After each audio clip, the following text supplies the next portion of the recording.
नमस्कार, मैं श्रुति सिंह। स्वागत है आप सभी का इनसाइड झारखंड न्यूज के इस बुलेटिन में। चलिए जानते हैं आज की कुछ खास खबरों के बारे में। विधायक रामदास सोरेन की शिकायत पर संज्ञान लेते हुए डीसी मंजूनाथ भजंत्री ने जिला प्रशासन की टीम को लेकर मुसाबनी के रुआम गांव जियाड़ा द्वारा आवंटित भूमि का भौतिक निरीक्षण किया।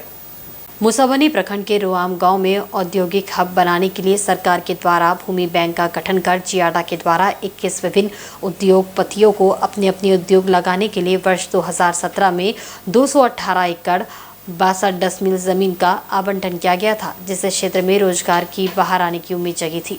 लेकिन वर्षों तक इस पर कोई काम नहीं हुआ। मात्र 2 फैक्ट्री ही खुली। घाटशिला के वर्तमान विधायक रामदास सोरेन ने इस मामले को विधानसभा में उठाया था। धरातल पर वास्तविक स्थिति जानने को लेकर खुद जिला प्रशासन की टीम को लेकर डीसी मंजूनाथ भजंत्री मुसाबनी के रुआम गांव पहुंचे और विधायक रामदास सोरेन की शिकायत पर संज्ञान लेकर जियाड़ा द्वारा आवंटित भूमि का उन्होंने भौतिक निरीक्षण किया। मौके पर मौजूद कई उद्यमियों को उन्होंने आवंटित खाली जमीन पर 15 दिनों के अंदर निर्माण कार्य शुरू करने के निर्देश दिए। उद्यमियों को डीसी ने भरोसा दिलाया कि उनकी जो भी समस्याएं हैं वह उन्हें बताए। सरकार व प्रशासन के स्तर से समस्याओं का समाधान किया जाएगा। उन्होंने उद्यमियों के लिए अप्रोच सड़क व बिजली की व्यवस्था जल्द किए जाने की बात कही। राज्य सरकार के निर्देशानुसार यहाँ जियाड़ा के द्वारा लगभग 21 लोगों को इंडस्ट्री सेटअप के लिए प्लॉट दिया गया था। इसमें 2 लोगों ने सेटअप किए हैं और भी लोग काम चल रही है। तो उसी को तेजी गति से करने के लिए हम लोग पूरा जिला प्रशासन देखने के लिए आए हैं और हम लोग राज्य सरकार के निर्देशन में जितना जल्दी हो इनको जो जिला प्रशासन से सहयोग चाहिए तो वो सब हम लोग दे रहे हैं। और कुछ कॉमन एमिनिटीज़ का इन्होंने बात किए हैं, जैसे बिजली का और रोड का, ड्रेनेज का, उसका भी जो है प्रक्रिया में है। लेकिन इनके द्वारा अभी हम लोगों ने बताया है कि अपना जो प्लांट सेटअप के लिए जो काम करना है तो वो काम करते रहे और पैरेलल में जो है बिजली और रोड का भी हम लोगों का काम चलते रहे। तो जो 2 बार शोकॉस भी दिया गया था, क्यों किसी तरह का कोई काम नहीं चल रहा, उसका उत्तर भी नहीं आया। अच्छा। और उनके द्वारा कोई भी मीटिंग में भी भाग नहीं लिया जा रहा। तो उसी को देखते हुए जियाड़ा के लोगों ने उनको नोटिस दिया कि कैंसिल करने का। वहीं भगवान श्री राम की जन्मभूमि अयोध्या में वर्ष 2024 में भव्य श्री राम मंदिर के निर्माण की प्रतिष्ठा कार्यक्रम आयोजित है। उसके आमंत्रण को लेकर देश भर में विश्व हिंदू परिषद की युवा इकाई बजरंग दल शौर्य जागरण यात्रा निकाल रही है। इसकी विस्तृत जानकारी राजधानी रांची में आयोजित एक प्रेस कॉन्फ्रेंस में दी गई। सनातन संस्कृति को मानने वालों के लिए तीर्थ के रूप में प्रसिद्ध भगवान श्री राम के जन्मभूमि अयोध्या में प्रभु श्री राम के मंदिर के निर्माण के प्रतिष्ठा का कार्यक्रम वर्ष 2024 में आयोजित है। उसके आमंत्रण के निमित्त पूरे देश भर में विश्व हिंदू परिषद की युवा इकाई बजरंग दल के द्वारा शौर्य जागरण यात्रा निकाली जा रही है। इससे झारखंड प्रदेश भी अछूता नहीं है। यहाँ भी शौर्य जागरण यात्रा निकाली गई है। इस कार्यक्रम के विस्तृत जानकारी के लिए विश्व हिंदू परिषद और बजरंग दल के द्वारा राजधानी रांची के एक निजी होटल के सभागार में प्रेस वार्ता आयोजित की गई। इस दौरान वक्ताओं ने कहा कि आगामी 29 सितंबर से दुमका, गढ़वा, चतरा और खूंटी के अलावा झारखंड के अन्य जिलों और प्रखंडों से होते हुए ये यात्रा निकाली जाएगी। इस दौरान मौजूदा माहौल में सनातन संस्कृति के समक्ष उत्पन्न चुनौतियों से भी लोगों को अवगत कराया जाएगा। 7 अक्टूबर को राजधानी रांची में आसपास के क्षेत्रों का शौर्य जागरण रथ यात्रा रथ पहुंच रहा है।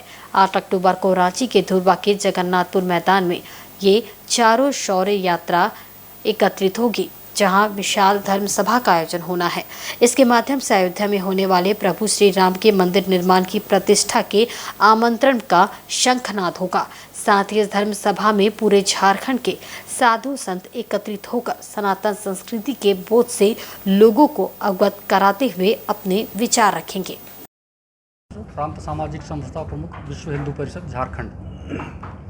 अपने यहाँ जो कार्यक्रम है 29 सितंबर से संपूर्ण झारखंड में ऐसे 4 स्थानों से शौर्य जागरण रथ यात्रा विश्व हिंदू परिषद की जो युवा इकाई है बजरंग दल, उसके माध्यम से यहाँ निकाली जा रही है। वो चारों यात्राएं लगभग क्रमशः दुमका, गढ़वा, चतरा और खूंटी से ऐसे रथ वहाँ से निकले हैं। और उन रथों के माध्यम से सर्वप्रथम तो अयोध्या में 2024 आने वाला 2024 में जो प्रभु श्री राम के मंदिर का निर्माण हो रहा है उसकी प्रतिष्ठा का कार्यक्रम है मकर संक्रांति के पश्चात।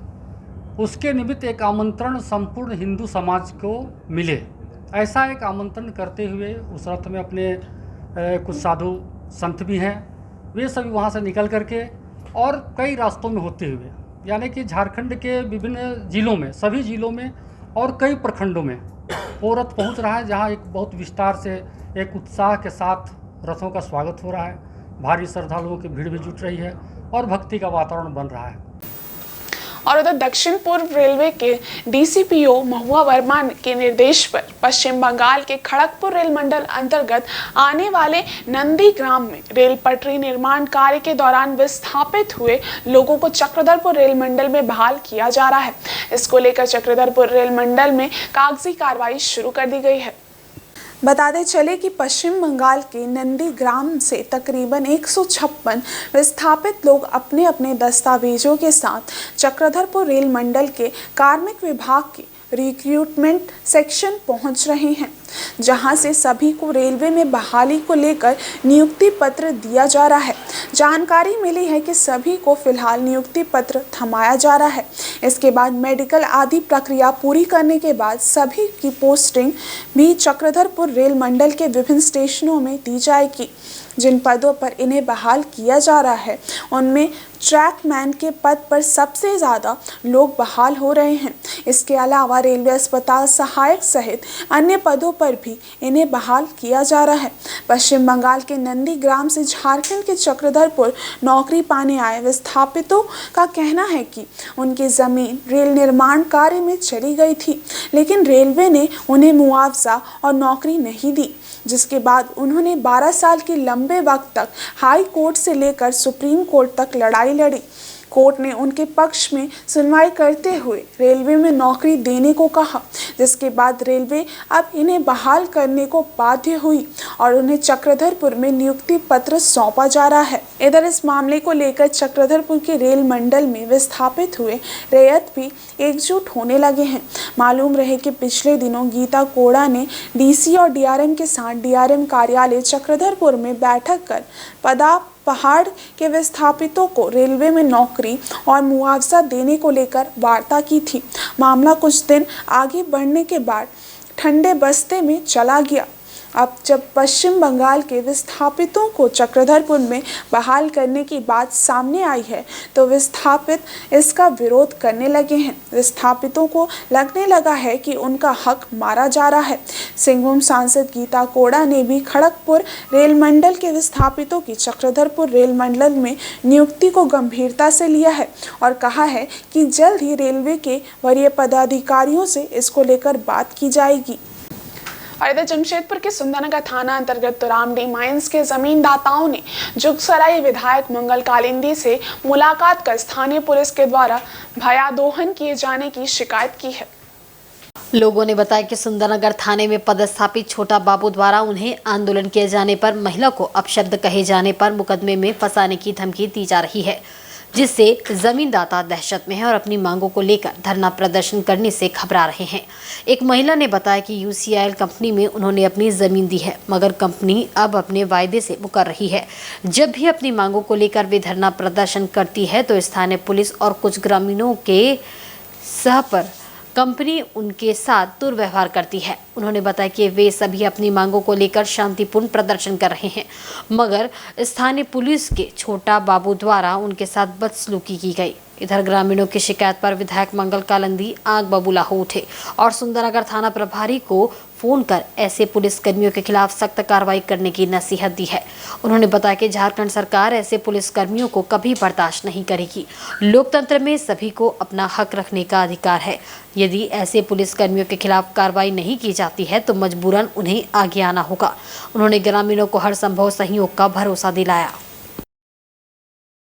समिति अध्यक्ष हैं हम, और हम लोग के साथ में बहुत सारा मतलब गलत सलत व्यवहार हुआ। हम लोग खाली धरना प्रदर्शन के लिए गए थे। हम लोग सब जगह पेपर पहले ही दे चुके थे, डीसी को, एसडीओ को, थाना को, यूसील को भी हम लोग दिए थे। जो जो हम लोग का मांग था, हम लोग का मतलब पीढ़ी दर पीढ़ी हम लोग को चाहिए था, और रिटायरमेंट भी चाहिए था। डेट केस भी इतना साल से पेंडिंग पड़ा हुआ है, इसीलिए हम लोग जितना भी था, ग्रामवासी लोग थे, जितना भी हम लोग का जो कंपनी का रेडियस है 5 किलोमीटर दायरे तक का, हम लोग का सारा गांव था। लेकिन वो लोग जो थे, हम लोग के जो विरोधी में, वो लोग बस कुछ ही लोग थे, और उन्हीं का सपोर्ट में था।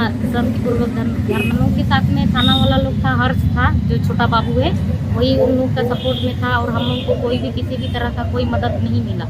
जबकि हम लोग शांतिपूर्वक वहाँ पर बैठे थे। जो भी है, हम लोग अपना मांग को लेकर के, वही लोग गलत सलत व्यवहार कर रहा था। हम लोग के महिलाओं के ऊपर में छेड़खानी भी हुआ, कपड़ा भी फाड़ा गया, बहुत कुछ उन लोगों ने खाना खाई, वही लोग भी, क्योंकि वो लोग तो हम लोग को कोई सपोर्ट ही नहीं किया है। हाँ, तो इसीलिए हम लोग भी वहाँ पर ही थे। फिर बाद में वही लोग लड़ाई झगड़ा कर रहे थे। फिर हम लोग का जो भी मांग था वो भी हुआ, हम लोग का त्रिपक्षीय वार्ता किया, हम लोग का जो मांग था वो पूरा हो गया। हाँ, तो वही बीजेपी वाला लोग का पार्टी वाला सब था। तो यही कोई पिंटू चकिया नाम था, और इसके बाद में मंगल किराई, तुषार कुट्टी, पाथोर टिक्की, ये लोग था। लोकतंत्र में सभी का अधिकार है अपना हक और अधिकार के लिए शांति ढंग से आंदोलन करना, और सभी माताएं बहनें वहाँ अपने अधिकार के लिए शांति ढंग से आंदोलन में बैठे हुए थे। उस पर जाकर लड़ाई करना, झगड़ा करना, और सुंदरनगर थाना में जो छोटा बाबू है, हर्ष बोलिए, वो जाके माँ बहनों को जो है गाली गलौज करना, धमकाना, ये हेमंत सरकार, हेमंत जी का सरकार है। इस सरकार में इस प्रकार का जो है अन्याय हम लोग होने नहीं देंगे, और वो छोटा बाबू के ऊपर में कार्रवाई होगी। इस प्रकार से आप जो है लोग शांति ढंग से आंदोलन कर रहे हैं, उसको आप डरा रहे हैं, धमका रहे हैं, गाली गलौज कर रहे हैं, ये कहाँ तक का न्याय। अभी हमने बड़ा बाबू से भी बात किया कि इस पर आप लोग सही जांच करिए, और सही जो है ये इन लोगों को करिए। जबकि इन लोगों के पास में मारपीट वाला वीडियो भी है, इन लोगों के ऊपर में मारपीट भी किया, और वहाँ में केस कर दिया है। ये लोग 28 तारीख को केस किया, और केस हो रहा है स्टैंड का, ये लोग कब कर रहा है, 1 तारीख को। वहीं इनसाइड झारखंड ने एक युवती के गैर संस्थागत प्रसव और कोख की सौदेबाजी की जो खबर दिखाई थी, उस पर सरकार और प्रशासन ने संज्ञान लेते हुए बड़ी कार्रवाई की है। पुलिस ने मामले में 3 आरोपी महिलाओं पर गैर इरादतन हत्या सहित कई मामले दर्ज कर सभी को जेल भेज दिया है। मालूम रहे कि डीसी के आदेश पर चक्रधरपुर की एसडीओ रीना हांसदा के नेतृत्व में बनी टीम ने 24 घंटे में मामले की जांच कर जांच रिपोर्ट सौंपा था। उसके बाद आज शुक्रवार को 3 आरोपियों पर एफआईआर दर्ज कर चाईबासा कोर्ट में पेश कर जेल भेज दिया गया है, जिन पर पुलिस प्रशासन ने कार्रवाई की है। उनमें साहिया साधना साहू, चांदो चांपिया और बच्चे को अवैध रूप से गोद लेने के लिए खरीद फरोख्त करने वाली गुड्डी गुप्ता शामिल हैं। बता दें कि मनोहरपुर थाना क्षेत्र अंतर्गत तूरी टोला में एक युवती की अवैध रूप से घर में ही प्रसव कराने के बाद मृत्यु हो गई थी। इस घटना के बाद बच्चे का अवैध खरीद बिक्री का मामला प्रकाश में आया था। मामले की गंभीरता को देखते हुए डीसी ने चक्रधरपुर एसडीओ के नेतृत्व में 4 सदस्यीय टीम का गठन किया था। जांच के बाद इसका खुलासा हुआ कि सहिया साधना साहू, सहिया चांदो चांपिया और बच्चे को खरीदने वाली चांडल निवासी गुड्डी गुप्ता ने जानबूझकर पूर्व नियोजित तरीके से युवती मुन्नी चांपिया की जान को खतरे में डालकर गैर संस्थागत प्रसव कराया, जिससे युवती की मृत्यु हो गई। इस मामले को गंभीरता से लेते हुए मनोहरपुर सामुदायिक स्वास्थ्य केंद्र प्रभारी चिकित्सा पदाधिकारी के आवेदन के आधार पर मनोहरपुर थाना में तीनों के खिलाफ मामला दर्ज किया गया और तीनों को जेल भेज दिया गया है। इस मामले के खुलासे व कार्रवाई में चक्रधरपुर की एसडीओ रीना हांसदा, मनोहरपुर थाना प्रभारी अमित कुमार सहित अन्य का खास योगदान रहा। जितने भी स्टेक होल्डर्स हैं जो अक्यूज हैं, और बाकी लोग इसमें किसी भी तरीके से किसी की जिम्मेदारी है या भागीदारी हम लोगों को पता चला है, उस पर हम लोगों ने रिटन स्टेटमेंट्स दिया है।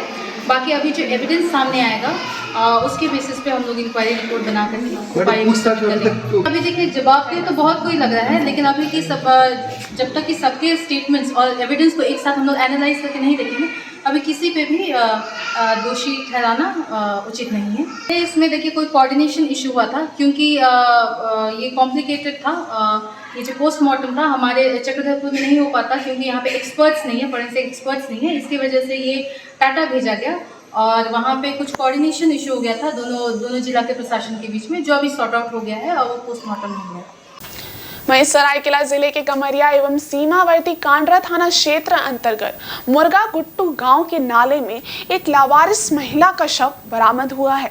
शव बीते 3 दिनों से नाले में पड़ा हुआ था।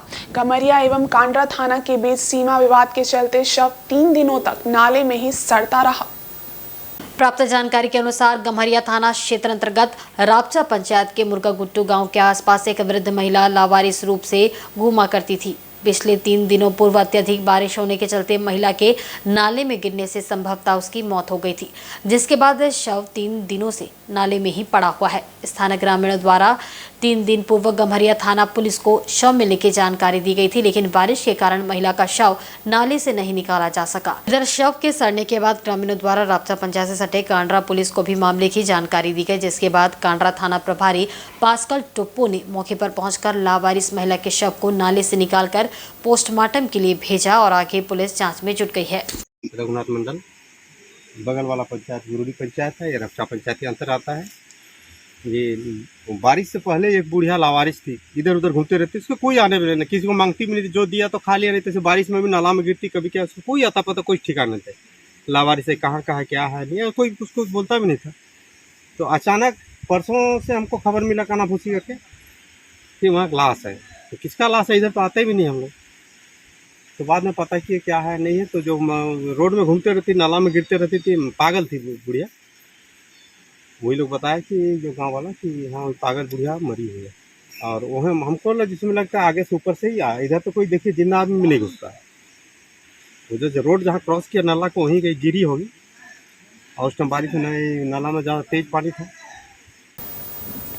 और इधर जमशेदपुर के बिष्टुपुर स्थित मेडिकल बस्ती में निवास करने वाले टाटा मुख्य अस्पताल के सफाई कर्मी इन दिनों डर के साए में जी रहे हैं। इनके वर्षों पुराने फ्लैट की स्थिति पूरी तरह से जर्जर हो चुकी है और बिल्डिंग कभी भी गिर सकती है। गुरुवार को भाजपा व्यावसायिक प्रकोष्ठ के प्रदेश संयोजक नीरज सिंह ने पूरे इलाके का दौरा किया, साथ ही यहां के निवासियों से समस्याओं को भी जाना। बता दें, यहां वैसे परिवार निवास करते हैं जो शहर के सबसे बड़े निजी अस्पताल टाटा मुख्य अस्पताल की सफाई करते हैं। पीढ़ी दर पीढ़ी इन लोगों ने लगातार टाटा मुख्य अस्पताल में अपनी सेवा दी है, लेकिन इनका अपना आशियाना कब गिर जाएगा इन्हें नहीं पता। भाजपा नेता नीरज सिंह ने कहा कि जो स्वच्छता में अपनी अहम भूमिका निभाते हैं, आज टाटा कंपनी प्रबंधन के उदासीनता के कारण वही स्वच्छता के सिपाही डर के साए में जी रहे हैं। उन्होंने कहा कि इस मामले को वो उच्च स्तर पर पहुंचाएंगे। उन्होंने कहा कि इसी क्षेत्र से विधायक बन्ना गुप्ता आज राज्य के स्वास्थ्य मंत्री भी हैं, लेकिन बावजूद उन्हीं के इलाके के लोगों का ये हाल है, जो स्पष्ट दर्शाता है कि मंत्री बन्ना गुप्ता केवल वोट पाने हेतु इनसे लगातार झूठे वादे करते हैं। इन्होंने कहा कि कंपनी प्रबंधन से मुलाकात कर वे इन बिल्डिंग को दुरुस्त करने की मांग उठाएंगे। कैसे रहेंगे, क्योंकि अब एक तरफ टाटा स्टील कंपनी बिष्टुपुर के एकदम बीचों बीच जो मेडिकल बस्ती के नाम से पूरे जमशेदपुर में ये जगह को जाना जाता है कि मेडिकल बस्ती के लोग बहुत ही कर्मठ और बहुत ही कर्मशील व्यक्ति हैं। वहाँ के लोग पूरे टाटा का जो मेन हॉस्पिटल है टाटा TMH जिसको हम लोग बोलते हैं, वहाँ के जो स्वास्थ्य संबंधी जितने भी सुविधाएं हैं उसमें इन लोगों का बहुत अहम योगदान है। और इनकी जो पीढ़ी यहाँ पे रहती है वो बरसों से रहते हुए आ रही है। 3, 4, 5 पीढ़ियाँ यहाँ पे गुजर गई, लेकिन इनकी स्थिति दिन पे दिन बदतर होती गई। आप देख सकते हैं कि सामने में किस तरह से ये बिल्डिंग का हालत जर्जर है, जहाँ पे लोग जीने के लिए नहीं मरने के लिए रहने के लिए तैयार हैं कि हम तो यहीं पे पैदा हुए, यहीं पे सब कुछ हुआ, लेकिन हम तो रहेंगे यहीं पे। और ये बिल्डिंग की हालत जो है टाटा कंपनी या जुस्को के द्वारा आज तक इसकी तरफ आंख उठा के भी देखा नहीं गया कि यहाँ के लोग, यहाँ के बस्ती के लोग किस हालत में रहते हैं। तो मेरा सीधा प्रशासन और जिसको से मेरा आग्रह है कि आप अविलंब आके यहाँ के लोगों के साथ बैठ के वार्ता करें और ये जितने फ्लैट हैं इनका मरम्मतीकरण करने का कार्य तुरंत स्टार्ट करें, अन्यथा हम लोग बाध्य होकर आंदोलन करना पड़ेगा और जिसको का गेट को जाम करने का काम करेंगे। ये क्योंकि भारत के प्रधानमंत्री के नेतृत्व में आप देख रहे हैं कि भारत कितना विकास कर रहा है, पूरी दुनिया में जाना जा रहा है, लेकिन ये झारखंड की निकम्मी सरकार और यहाँ के स्थानीय विधायक जो कि स्वास्थ्य मंत्री भी हैं, बहुत अहम बात है कि यहाँ के स्थानीय विधायक जो है वो स्वास्थ्य मंत्री भी है, लेकिन उनका भी नज़र इस तरफ नहीं गया कि उन्हीं के विभाग में कार्य करने के वाले लोग, उन्हीं से विभाग से संबंधित लोग जो कि स्वास्थ्य सुविधाओं में अपनी योगदान दे रहे हैं पूरे जमशेदपुर में और राज्य के कोने कोने में भी, लेकिन उनको मरने के लिए छोड़ दिया गया। आप देख सकते हैं इस बिल्डिंग की स्थिति कितने जर्जर स्थिति में लोग रह रहे हैं। तो मेरा आप मीडिया बंधुओं से भी मेरा आग्रह है कि आप ये आवाज़ को निश्चित रूप से आप प्रबंधन तक और जिला प्रशासन तक पहुंचाने का काम करें। और मैं फिर से एक बार आग्रह करना चाहता हूं कि रिपेयरिंग करते हैं, हम लोग बहुत डर कर रहते हैं। सारा हम लोग का तो ज़िंदगी भी जो भी हुआ, बूढ़ा बूढ़ी का हम लोग जी लिया, लेकिन हम लोग का जो बच्चा लोग का हम लोग का क्या होगा, बहुत डर लगता है। पता नहीं कभी क्या हो जाएगा, रात को कैसा हम लोग मरेंगे, कैसा नहीं, हमको वही बहुत डर लगता है। कैसा छत गिरेगा, एक तो पत्थर अगर हम लोग का शरीर में गिर जाता तो कैसा लगता, लेकिन इतना बड़ा बिल्डिंग अगर गिर जाएगा हम लोग का ऊपर तो क्या होगा। और ये हम लोग को बहुत डर लगता है सर, कोई सुनने वाला नहीं है यहाँ, कोई हम लोग का मदद करने वाला नहीं है। हम लोग जो टाटा कंपनी में हम लोग का पूरा इतना वर्षों से हम लोग खड़ते आ रहा है, गंदगी काम किए हैं यहाँ पर, लेकिन हम लोग का कोई सुनाई नहीं है, कोई हम लोग का मदद करने के लिए तैयार नहीं है सर। तो इसीलिए हम लोग चाहता है कि कोई थोड़ा हम लोग का मदद। मेरा नाम उर्मिला देवी है, मेरा सास ससुर सब काम करते थे। वहीं चक्रधरपुर रेल मंडल के राउरकेला रेलवे स्टेशन की नवनिर्मित रैम्प के पिलर के सामने प्लेटफॉर्म का फर्श धंस जाने का मामला सामने आया है। स्टेशन के प्लेटफॉर्म संख्या 1 के रैम्प के पास पिलर से महज 10 मीटर दूरी पर प्लेटफॉर्म पर जमीन का एक बड़ा हिस्सा धंस गया है। प्लेटफॉर्म संख्या 1 में जिस जगह पर ज़मीन धंसी है उस जगह पर रेलवे प्रशासन के द्वारा बैरिकेड लगा दिया गया है ताकि इस धंसी प्लेटफॉर्म पर कोई रेल यात्री आवागमन ना कर सके। वहीं ठेकेदार धंसे प्लेटफॉर्म के फर्श पर बालू डालकर लीपा पोती करने की कोशिश में जुटा है। प्लेटफॉर्म पर फर्श धंसने की बात सुनकर रेल यात्री भी हैरान परेशान हैं। रेल यात्रियों की माने तो राउरकेला रेलवे स्टेशन पर लंबे समय से यात्रियों के द्वारा मांग किए जाने के बाद एक रैंप का निर्माण हुआ है, लेकिन रैंप के निर्माण के 2 महीने के अंदर ही रैंप के पिलर के पास प्लेटफॉर्म का फर्श धंसने लगा है। टाइल्स उखड़कर बाहर आ गया है।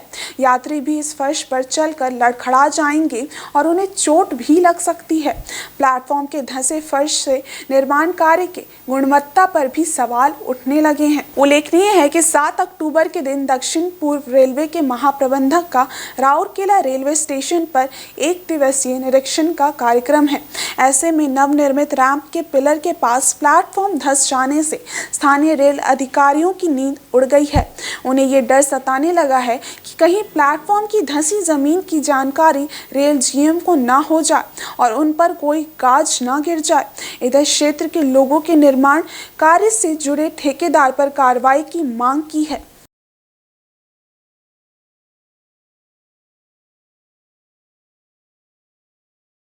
और इधर सेल के कीरीबुरु लॉ आयसक खदान के मुख्य गेट के पास 6 अक्टूबर की सुबह लगभग 8 बजे ग्रेडर मशीन जलकर खाक हो गई। इस मशीन की कीमत करोड़ों में बताई जा रही है।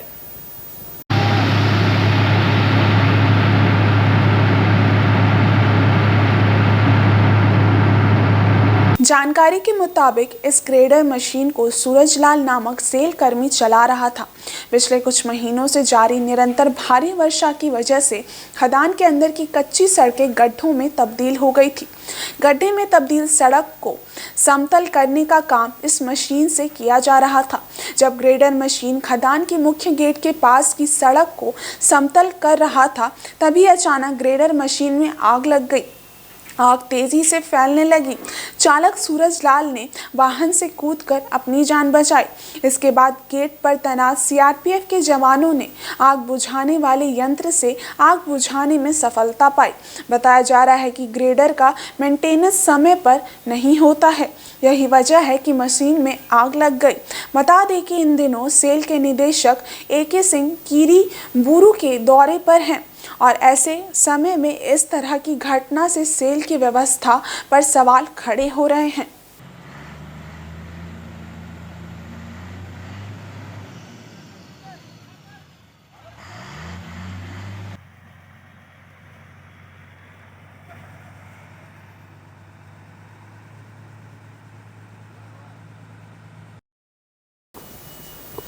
वहीं कामरेड सत्यनारायण सिंह की द्वितीय पुण्यतिथि पर आदित्यपुर 2 स्थित उनके आवास एवं पटना जिला स्थित लई गांव में पूजा हवन आयोजित किया गया एवं परिवारजनों, मित्रजनों और मोहल्ले के लोगों ने उनके चित्र पर माल्यार्पण कर श्रद्धा सुमन अर्पित किया। कार्यक्रम में उपस्थित लोगों ने कहा कि कामरेड सत्यनारायण सिंह को लोग जनवादी के नाम से पुकारते थे। स्वर्गीय सत्यनारायण सिंह आदित्यपुर के साथ साथ अपने गांव लई में भी बहुत लोकप्रिय थे। कार्यक्रम में उपस्थित लोगों ने बताया कि आपातकाल के दौरान 1975-76 में सत्यनारायण सिंह ने अपने अन्य 5 साथियों के साथ 10 दिनों की जेल यात्रा भी की थी। स्वर्गीय सत्यनारायण सिंह शहीद राम छवि सिंह के टीम के सक्रिय सदस्य थे। कार्यक्रम में मुख्य रूप से शिवदयाल सिंह, राधेकृष्ण सिंह, पुरेंद्र नारायण सिंह, पंकज कुमार सिंह उपस्थित थे। और इस बुलेटिन में बस इतना ही। ब्रेक के उस पार है कुछ और खास खबरें, तब तक के लिए देखते रहिए इनसाइड झारखंड न्यूज़। धन्यवाद।